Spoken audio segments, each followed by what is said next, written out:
ये साल देश के लिए चुनौतियों से भरा रहा। भारत को चीन और पाकिस्तान से सीमा पर दोहरी चुनौती का सामना करना पड़ा। देश की अर्थव्यवस्था की स्थिति भी डामाडोल है। पूरी दुनिया कोरोना महामारी का प्रकोप झेल रही है। हालांकि वैक्सीनेशन शुरू किया गया है, लेकिन कोविड का इम्पैक्ट बहुत ज्यादा है। ऐसे में अब फाइनेंस मिनिस्टर निर्मला सीतारमण 1 फरवरी को फाइनेंस ईयर 2021-22 का बजट पेश करेंगी। नमस्कार, आप देख रहे हैं न्यूज और मैं हूं आपके साथ जयंतिका त्रिपाठी। ये बजट कोरोना महामारी के कारण पैदा हुई परिस्थितियों के बीच तैयार किया गया है। ऐसे में बजट 2021-22 को लेकर क्या उम्मीदें हो सकती हैं? इस पर ज्यादा बातचीत के लिए आज हमारे साथ मौजूद हैं मिस्टर संजय जैन, जो कि पेशे से चार्टेड अकाउंटेंट हैं और international tax and investment consultant हैं, साथ ही बिजनेस एडवाइजर भी है। Hello sir. हेलो सर, ये पोस्ट कोविड बजट है। कोरोना महामारी और लॉकडाउन के कारण मिडिल क्लास ज्यादा इफेक्ट हुआ है। हालांकि इम्पैक्ट तो अमीरों पर भी पड़ा है, लेकिन उन्होंने इस चीज को थोड़ा पार कर लिया। तो ऐसे में मैं आपसे जानना चाहूंगी कि पोस्ट कोविड बजट में मिडिल क्लास को फाइनेंस मिनिस्टर से क्या एक्सपेक्टेशंस हो सकती हैं? देखिए, ये बड़ी एक वैश्विक समस्या से हम झेल रहे हैं। हिंदुस्तान भी उसका एक पार्ट है और कोविड की वजह से बहुत सारी दिक्कतें जो सामने आई हैं लोगों के, मिडिल क्लास के खास तौर से, वो ये हैं कि लोगों की जो प्राइवेट सेक्टर में काम कर रहे थे उनकी नौकरियां चली गई, या नौकरी में जो उन्हें तनख्वाह मिला करती थी उन तनख्वाहों को कुछ ऑर्गेनाइजेशन ने आधा कर दिया, कुछ लोगों ने 60% दी, कुछ लोगों ने 70% दी। तो उन लोगों का जो कैश फ्लो था, जो उनकी एक्सपेंडिचर का जो स्रोत था, वो कहीं ना कहीं रुक गया। लेकिन दूसरी तरफ उन लोगों के कुछ खर्चे उनके मेडिकल के ऊपर और उनके जो दूसरे हिडन जो एक्सपेंसेस उस टाइम हुए काम धंधा ना करने की वजह से, वो बढ़ गए। जैसे एक छोटी सी बात मैं आपको बताता हूँ कि वर्क फ्रॉम होम का कल्चर डेवलप हुआ, बहुत अच्छा कल्चर था, लेकिन उसके साथ साथ लोगों को बिजली भी अपनी खर्च करनी पड़ी, टेलीफोन का खर्चा भी अपना करना पड़ा, और घर में रहते हुए काम करना किया तो कुछ ना कुछ खाना पीना, चाय पानी, ये सब करना पड़ा। तो ये सब देखते हुए कुछ खर्चे थोड़े से बढ़ भी गए। तो मिडिल क्लास की जो एक्सपेक्टेशन जो है माननीय वित्त मंत्री से है इस बार, वो ये है कि जो उनकी आय का स्रोत है, उस आय के स्रोत को कुछ बढ़ाएं किसी तरीके से, चाहे वो करों में छूट कर दे के बढ़ाएं या कुछ और एडिशनल बेनिफिट्स इस तरीके से दिए जाएं जिसमें कि कुछ लोन्स या कुछ इस तरीके की सब्सिडीज उनको मिले, मिडिल क्लास को खास तौर से। क्योंकि बहुत बड़े जो व्यापारी है, जो बहुत बड़े हाई नेटवर्थ इनकम के ग्रुप हैं, उन लोगों को दाल रोटी की समस्या नहीं है या रोजमर्रा का खर्चा करने की समस्या नहीं है। जैसे मेडिकल का खर्चा इतना बढ़ गया, अब मान लीजिए किसी परिवार में किसी 1 या 2 व्यक्ति को कोविड हुआ, तो आज की डेट में कोविड का प्राइवेट हॉस्पिटल में बहुत बड़ा खर्चा है। अब वो बेचारा खर्चा वो कहाँ से करे? उसके लिए एक तो उसकी तनख्वाह कम हो गई, दूसरी चीज उसका जो पहला पैसा था वो रुक गया, और मेडिकल में उतना उसका या तो इंश्योरेंस नहीं था या था ही नहीं। तो वो सब चीजें स्थिति से सुलटने के लिए उसके हाथ में पैसा चाहिए। अब पैसा उसके पास आएगा कहाँ से? या तो सरकार किसी तरीके से देगी। सरकार ऐसे ही दे सकती है कि या तो उसके जो कर वो देता है, जो टैक्स देता है, उसमें कुछ छूट करे, या कुछ जो इनडायरेक्ट टैक्सेस उसके ऊपर लगते हैं उसमें कुछ छूट आए। तो ये हम उम्मीद कर रहे हैं कि कुछ ना कुछ जो हमारी माननीय वित्त मंत्री जी इस विषय में जरूर सोच रही होंगी और सोच भी रही हैं, और इसमें कुछ ना कुछ इस तरीके की बेनिफिट्स मिडिल क्लास को आएंगे जिससे उनके हाथ में कुछ क्रय शक्ति बढ़ जाए उनकी, जिससे कि वो इन सब समस्याओं से जूझ सके। सर, मुझे ये जानना था कि कोरोना महामारी के कारण, जैसे आपने बताया कि देश में लॉकडाउन लगा और लोगों को काफी नुकसान हुआ, साथ ही कोरोना के कारण सैलरी क्लास लोगों को काफी चुनौतियों का सामना करना पड़ा, और अनएम्प्लॉयमेंट की भी आपने बात की कि अनएम्प्लॉयमेंट की समस्या भी आई। तो बजट 2020 में जिस तरह से 5 लाख तक सैलरी वालों को इनकम टैक्स की छूट थी, क्या ऐसे में इस साल सैलरी वर्ग के लोगों को इस बार के बजट में इनकम टैक्स स्लैब में बदलाव की उम्मीद है, और क्या रिलीफ मिल सकता है? उसके बारे में बताइए थोड़ा।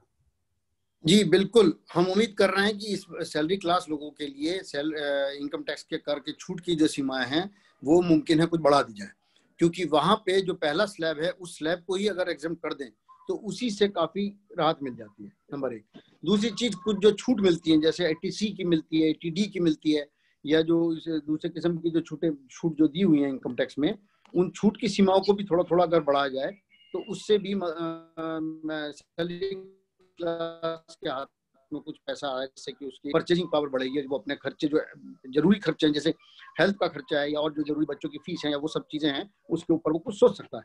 तो हम बहुत उम्मीद कर रहे हैं कि वित्त मंत्री महोदया जो है इस बारे में सोच रही हैं और कुछ ना कुछ उम्मीद करते हैं कि सरकार इस तरफ ध्यान देके ये एक राहत जो है वो सैलरी क्लास लोगों को देगी। सर, जब लॉकडाउन के चैलेंजेस की बात की आपने, तो आगे बढ़ते हैं। लगातार महंगाई बढ़ती जा रही है और पेट्रोल डीजल के दाम भी बढ़ रहे हैं। हर रोज हम एक अपडेट आते हैं कि पेट्रोल के दाम में इतने पैसे बढ़ गए और डीजल कितने, और खाने पीने के दाम भी जो है बेसिकली लगातार बढ़ते जा रहे हैं। तो ऐसे में what action will be taken from government, और सरकार क्या कदम उठा सकती है इसको लेकर कि जो लोगों की किचन पे बेसिकली इम्पैक्ट पड़ा है और हर चीज पे, बजट पे, तो उस पर क्या एक्शन लेगी सरकार?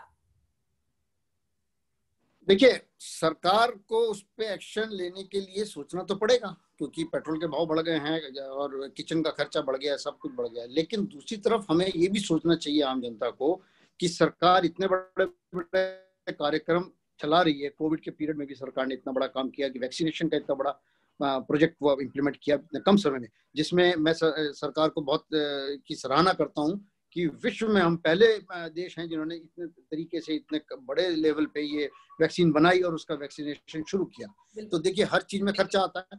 अब सरकार के पास भी स्रोत जो है आय का, वो क्या है? वो यही है कि जो विभिन्न प्रकार की जो कर हैं या विभिन्न प्रकार की जो वस्तुएं सरकार हिंदुस्तान में बिकती हैं, उनके ऊपर जो टैक्स है, उस टैक्स से या उस सेस को लगा के ही पैसा इकट्ठा किया जाता है। तो ये तो एक तरीके से वो पुरानी कहावत है, एक हाथ दे और एक हाथ ले वाली जो बात है वही है। पैसा जो आएगा वो तो यहीं से इकट्ठा होगा, तभी जाके वो डेवलपमेंटल प्रोग्राम्स में लगेगा, या आपके जो है मेडिकल के ऊपर लगेगा, या वैक्सीनेशन के ऊपर लगेगा। इसके अलावा इतनी सारी आम आदमी को या छोटे वर्ग के लोगों को सरकार ने कोविड पीरियड में राहत दी और बहुत सारी चीजें जिस तरीके से दी, और इंटरेस्ट रेट भी कम किए, और आपका जो है बैंकों से मोरेटोरियम भी दिया, जो छोटे व्यापारी वर्ग हैं उनको सब्सिडी सॉर्ट ऑफ चीजें भी दी गई। तो ये सब चीजों के लिए पैसा चाहिए सरकार को। अब पैसा सरकार कहाँ से लाएगी? तो कहीं ना कहीं से तो मिलेगा। अब वो पैसा लाने के लिए या वो पेट्रोल के ऊपर पैसा बढ़े या जो है आम रोजमर्रा की चीजों के ऊपर थोड़ा सा पैसा बढ़े, तो वहां से कलेक्शन होगा। सरकार के पास इतना पैसा तो है नहीं। तो ये आप ये समझ के चलिए कि सरकार एक बहुत जिसको कहते हैं वैज्ञानिक तरीके से इन सब चीजों का मैनेजमेंट करती है, और कोशिश यही करती है कि आम आदमी पे बोझ कम पड़े, और सरकार के जितने खर्चे हैं जो कॉमन मैन के लिए हैं या जो जन कल्याण के हैं, या जो और मेडिकल से रिलेटेड नई नई चीजें जैसे डेवलप हुई हैं जो पहले नहीं हुई थी अभी तक। अब इसका वैक्सीनेशन के लिए एक तरीके से लाइन जुड़ी गई है, तो पहले नहीं थी। तो इन सब के लिए जो पैसा खर्च होगा वो लाने के लिए सरकार को चाहिए कोई ना कोई मद। तो उसके लिए ये स्लाइटली ये सब चीजें हो रही है। मुझे लगता है कि ये सब टेम्परेरी है। थोड़े दिन बाद ये सब प्राइसेस अपने लेवल पे आ जाएंगे, जब ये सारे खर्चे और आमदनी जो है बराबर होने शुरू हो जाएंगे, इनमें गैप कम हो जाएगा, तो ये अपने आप धीरे धीरे करके कम हो जाएंगे। तो बजट में सर, बजट में बेसिकली क्या, मैं वही जानना चाहती थी कि बजट में क्या कुछ और उम्मीदें हो सकती हैं कि? जी, बजट में हो सकती हैं, काफी उम्मीदें हैं बजट से, क्योंकि बजट में बहुत सारे मद इस तरीके के हैं जिसमें अगर थोड़ा थोड़ा भी सरकार प्रोत्साहन दे in terms of reduction in taxes और रिडक्शन इन रेट्स और रिडक्शन स्लैब्स, या इंडस्ट्री को कुछ छूट दे, या आपका जो है जो सेल्फ एम्प्लॉयड लोग हैं उनको कुछ इंसेंटिव दे इस तरीके के कि 5 साल की टैक्स छूट दे दे या 3 साल की टैक्स छूट दे दे, या इन्वेस्टमेंट के लिए। अब जैसे आपको मैं बताता हूँ, सरकार ने इसी पीरियड में एक बहुत अच्छी स्कीम सरकार लेके आई कि आप हिंदुस्तान में अपनी मैन्युफैक्चरिंग यूनिट लगाइए, और उसके लिए अगर आपको प्लांट एंड मशीनरी इंपोर्ट करनी है तो आप उसको इंपोर्ट करिए। इंपोर्ट करने के बाद जो आपको कस्टम ड्यूटी देनी पड़ती थी और IGST देना पड़ता था, उसको डेफर कर दीजिए। तो ये डेफरमेंट स्कीम सरकार बहुत अच्छी लेके आई है। अब आप ये देखिए कि सरकार ने इतनी गहराई से इस बात को सोचा कि अगर हम इसमें डेफरमेंट दे देते हैं तो आज की डेट में कस्टम ड्यूटी और IGST मिलकर करीब 25 से 30% की कॉस्ट आती है। तो वो 25 से 30% की अपफ्रंट कॉस्ट अगर व्यापारी हमारे मैन्युफैक्चरिंग सेक्टर की बच जाती है और कोई आदमी मैन्युफैक्चरिंग यूनिट लगाता है, तो वो उसके वर्किंग कैपिटल में यूज होगी ना। और जब वो 25% के बराबर की कैपिटल जब यूज होगी वर्किंग कैपिटल में, तो उससे उत्पादन होगा, GDP में कहीं ना कहीं कंट्रीब्यूट करेगी, वो आय बढ़ेगी, एम्प्लॉयमेंट बढ़ेगा। तो इस तरीके की जो स्कीम है, ऑलरेडी सरकार इस कोविड पीरियड में सरकार ने बहुत सारा ये काम किया है, जिसके परिणाम धीरे धीरे आने शुरू होंगे। तो मुझे लगता है कि सरकार ऑलरेडी बहुत कुछ कर चुकी है, कर रही है, और इस बजट में भी कुछ ना कुछ करेगी वो।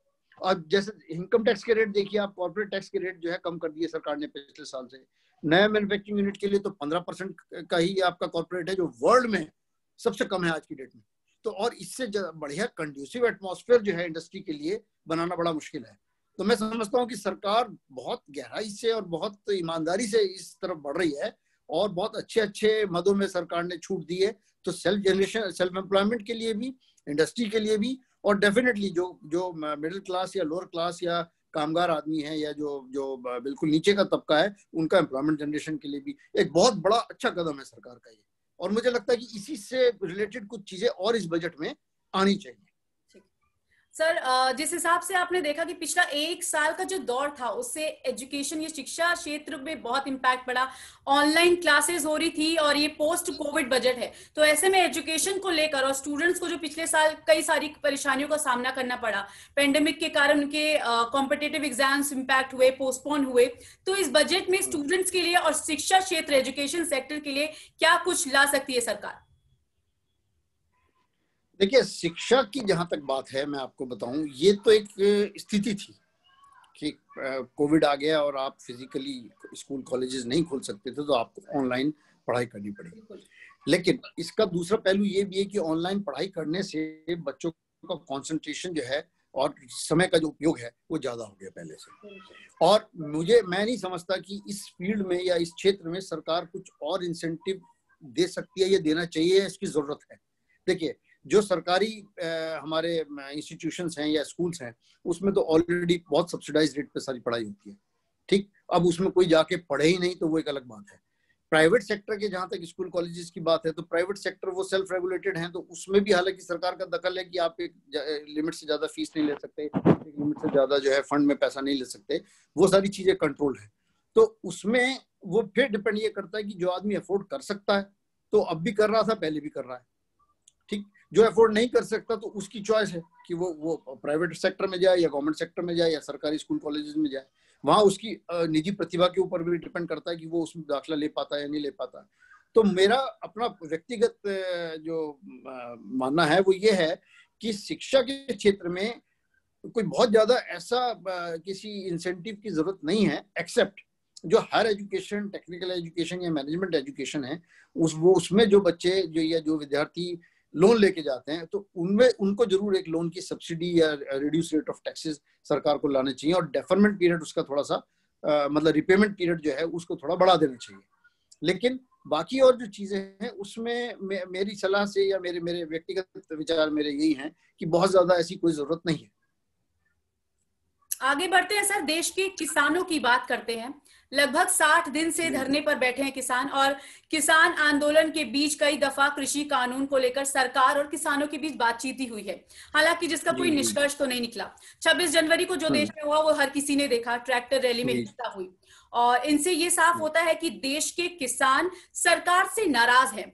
तो ये जानना बहुत दिलचस्प होगा कि सरकार इस बार किसानों की नाराजगी दूर करने के लिए और किसानों को खुश करने का क्या मौका देगी? क्या किसानों के लिए कुछ लेकर आ सकती है इस बार सरकार? देखिए, किसानों के लिए तो ऑलरेडी बहुत कुछ दे चुकी है सरकार।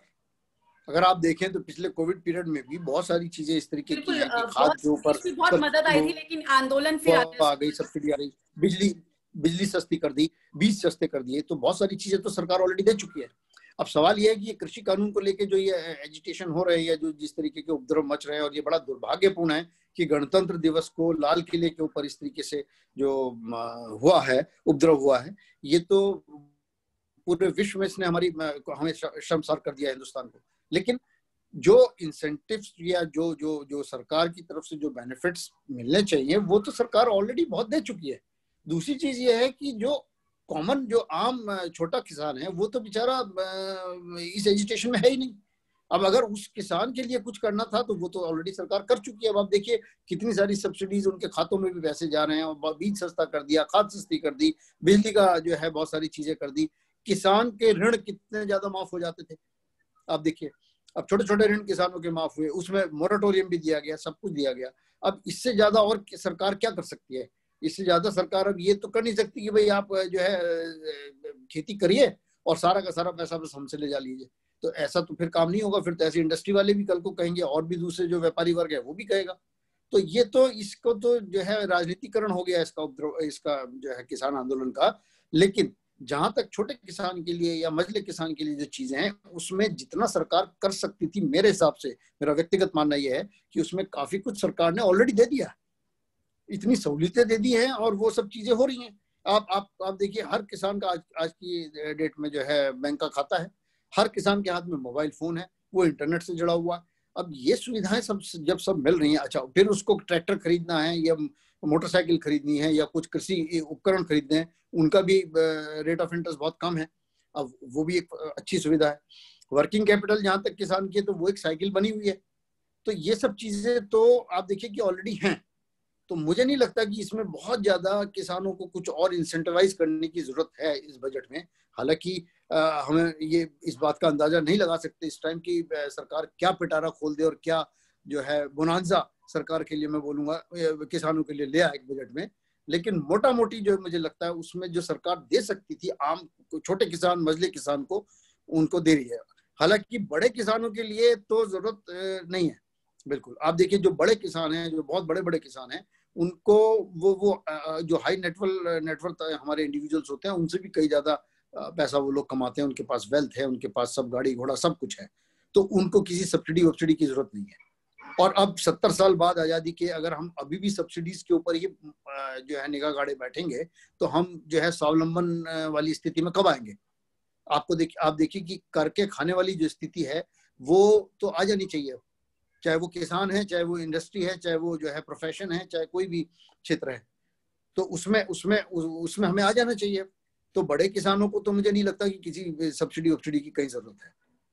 बाकी एजिटेशन जो चल रहा है, तो एजिटेशन तो ये तो राजनीतिकरण हो गया इसका, तो ये तो इसमें खुद किसी को समझ में नहीं आ रहा कि इसके पीछे कौन है, आगे कौन है, कौन कर रहा है, कौन नहीं कर रहा है। तो वो तो प्रभु कृपा के हिसाब से चल रही है बात सारी। बिल्कुल सर, हमने एजुकेशन की बात की, सैलरी वर्ग के लोगों की बात की, किसानों की बात की और साथ ही महिलाओं के किचन की भी बात की। अब आते हैं आखिरी क्वेश्चन पे सर, इस बजट को लेकर आपको किस तरह से उम्मीद है, मतलब आपकी क्या एक्सपेक्टेशन है इस बजट से, ये बताइए। देखिए, मैं व्यक्तिगत तौर पे ये उम्मीद कर रहा हूँ, मैं आपको 2-3 सेगमेंट में बांट के बता देता हूँ उसको, कि आम आदमी के लिए, कॉमन आदमी के लिए, मध्यम वर्गीय लोग व्यक्ति के लिए तो सरकार इसमें एक तो टैक्स स्लैब कुछ ना कुछ बढ़ाएगी, और वो उसके बढ़ने से जो टैक्स का बोझ है आम आदमी पे, छोटे आदमी पे, खासतौर से मझले आदमी पे, वो कम पड़ेगा, नंबर 1। दूसरी चीज, जो करों में जो छूट मिलती थी 80D की, 80C की, इस तरीके से जो हमारी 80 फैमिली की जो है चैप्टर 6 बोलते हैं हम इनकम टैक्स एक्ट में, उसकी जो छूट है उसमें भी कुछ उसकी लिमिट बढ़ेगी। तीसरी चीज जो मुझे लग रही है वो ये लग रही है कि सरकार शायद ऐसा कुछ ले आए कि जो मेडिकल पे खर्चा हुआ है इस साल में जो कोविड की वजह से, उस खर्चे को पूरा या तो कर मुक्त कर देगी या उसमें कुछ और दूसरे तरीके से कोई नया सेक्शन इंट्रोड्यूस करके या किसी तरीके से वहां कुछ लेके आएगी। तो ये तो मुझे लगता है कि कॉमन मैन के लिए, जो सैलरी क्लास है या जो छोटा आदमी है उसके लिए है। दूसरा सेगमेंट आता है हमारी इंडस्ट्री। इंडस्ट्री के लिए सरकार जरूर कुछ ना कुछ करेगी, क्योंकि एम्प्लॉयमेंट को दोबारा से पटरी पे लाना है, एम्प्लॉयमेंट को दोबारा से जनरेट करना है। और जो सेक्टर जैसे रियल एस्टेट सेक्टर है हमारा या मैन्युफैक्चरिंग सेक्टर है हमारा, काफी कुछ दबाव में आ गया था कोविड के टाइम पे, तो उस दबाव को कम करने के लिए इन सेक्टर्स के लिए कुछ ना कुछ सरकार इंसेंटिव स्कीम्स लेके आएगी जरूर, जिससे कि उनको बूस्ट मिले। हालांकि उसके लिए भी मैं आपको बताऊं कि कोविड पीरियड में सरकार ने काफी काम किया, रियल एस्टेट सेक्टर के लिए भी और दूसरे सेक्टर्स के लिए भी, कि जो मोरेटोरियम लोन में लेके आए, रेट ऑफ इंटरेस्ट कम किया, लाइबर उसका जो आपका बैंक रिस्क के साथ जो है लिंक किया, उसको सब चीजें की, तो वो एक अच्छा बेनिफिट था इंडस्ट्री के लिए। और जो अच्छे काम करने वाले लोग थे इंडस्ट्री में, ईमानदारी से काम कर रहे थे, उन लोगों के लिए वो एक बूंद था बेसिकली। और जो अच्छे लोग थे, मैं जानता हूँ कई लोगों को जिन्होंने अच्छा उस चीज का फायदा उठा के इंडस्ट्री को चलाया, और बहुत सारे लोग इस तरीके के इंडस्ट्री में जिन्होंने अपने स्टाफ की सैलरीज कट नहीं की, जिन्होंने अपने स्टाफ को जो है का ले ऑफ नहीं किया, पिंक स्लिप नहीं दी उनको, और उन्होंने उनका मॉरल बनाए रखा, और उन्हीं लोगों ने दोबारा उस स्थिति को वो दोबारा लेके आए कि आज की डेट में वो अपनी मैक्सिमम कैपेसिटी पे फिर काम कर रहे हैं। तो वो एक बहुत अच्छा कदम था सरकार का, उसका अच्छे लोगों ने फायदा उठाया, तो एम्प्लॉयमेंट भी बना रहा, रिसोर्सेज का प्रॉपर यूटिलाइजेशन होता रहा, और जीडीपी में कहीं ना कहीं वो कंट्रीब्यूट कर रहे हैं उस तरीके से, और सरकार को भी राजस्व मिलता है उससे टैक्स की शेप में, तो गवर्नमेंट का भी बड़ा अच्छा फायदा उसमें है। तो ये बहुत सारे लोगों ने किया, लेकिन फिर भी उसके अलावा जो सेल्फ एम्प्लॉयड लोग हैं या स्टार्टअप्स हैं या जो जो इस तरीके के हैं, जिनकी नौकरियां छूट गई लेकिन वो अब कुछ अपना करना चाह रहे हैं, उनके लिए हम उम्मीद कर रहे हैं कि सरकार कोई ना कोई एक नई स्कीम ऐसी लेके आएगी जो सिंगल विंडो टाइप की होगी, जिसमें सारे अप्रूवल्स और सारी जो चीजें हैं, जो छूट हैं, उन्हें वहीं से सब मिल जाएंगी और बहुत क्विक लेवल पे वो अपना व्यवसाय शुरू कर सकते हैं। इसके अलावा जो बहुत छोटे व्यापारी हैं, रेडी पटरी वाले हैं या वो हैं, उनके लिए भी सरकार ऑलरेडी कर चुकी है, उनको भी बहुत सारी सपोर्ट सरकार ने की। और यही वजह है कि वो लोग इस कोविड पीरियड में, आप देखिए कि आपकी सप्लाईज को उन्होंने रुकने नहीं दिया। आपके घरों में दूध भी आया, सब्जी भी आई, फल भी आए, सब कुछ आया। तो वो सिर्फ उन्हीं लोगों की वजह से आया कि जो बेचारे रेडी पटरी के लोग थे या जो छोटे छोटे व्यापारी थे, उन्होंने उस पीरियड में भी काम किया और वो अपना जान जोखिम में डाल के उन्होंने सारी सप्लाईज को मेंटेन किया। और आप देखिए कि अगर आप मोटा मोटी जो है कंपेयर करके देखें तो बहुत ज्यादा महंगाई का फर्क नहीं पड़ा। अगर आप किसी वस्तु को किसी रेट पे खरीदते थे तो कोविड में वो उससे मुश्किल से 2-4-5%, 10% मैक्सिमम रेट पे ज्यादा पे आई। लेकिन सोचने की बात यह है कि उस स्थिति में जब कोई घर से बाहर नहीं निकल सकता, उन सब लोगों ने, बेचारों ने वो सब चीजें आपको मुहैया कराई। तो वो कहीं ना कहीं सरकार का कोई कदम था, उनको पीछे सपोर्ट थी, उनका कोई एक उन्हें रिलीफ पैकेज सरकार ने दिया तो वो काम कर पाए। तो मुझे लगता है कि इन सब चीजों को देखते हुए सरकार इस बार ओवरऑल पूरा जीडीपी को ध्यान में रखते हुए, एम्प्लॉयमेंट को ध्यान में रखते हुए और रिसोर्सेज का प्रॉपर एलोकेशन को ध्यान में रखते हुए कुछ ना कुछ लेके आएगी। तो फॉरेन डायरेक्ट इन्वेस्टमेंट के लिए भी बड़ा कंडीसिव एटमॉस्फेयर सरकार ने बना दिया है और ईज ऑफ डूइंग बिजनेस और क्विक स्टार्टिंग ऑफ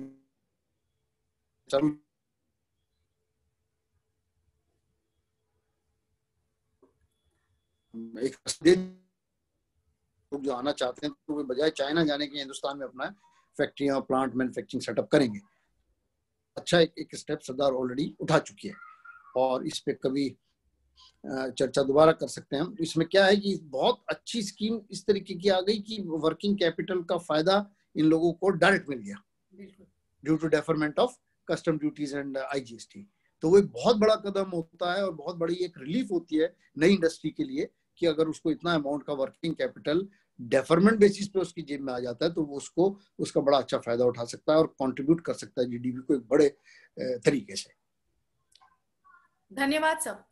कोरोना संकट के कारण लॉकडाउन के बाद पेश होने वाला ये आम बजट काफी खास होने वाला है। आज हमारे साथ संजय जैन जी मौजूद थे जिन्होंने काफी कुछ बताया कि किन क्षेत्रों को फायदा मिल सकता है और कहां कुछ इम्पैक्ट पड़ सकता है। वित्त मंत्री निर्मला सीतारमण बजट पेश करने की तैयारियों में जुट गई हैं। देश भर की नजरें उन पर हैं, लोग उनसे काफी उम्मीदें कर रहे हैं। तो ऐसे में बजट 2021-22 से जुड़ी हर अपडेट, हर खबर के लिए देखते रहिए हमारा चैनल। सब्सक्राइब करें न्यूज यूपी न्यूज टीवी और पल पल की हर अपडेट के लिए सब्सक्राइब करें हमारे सारे चैनल। बेल आइकन को दबाना ना भूलें। धन्यवाद। Thank you.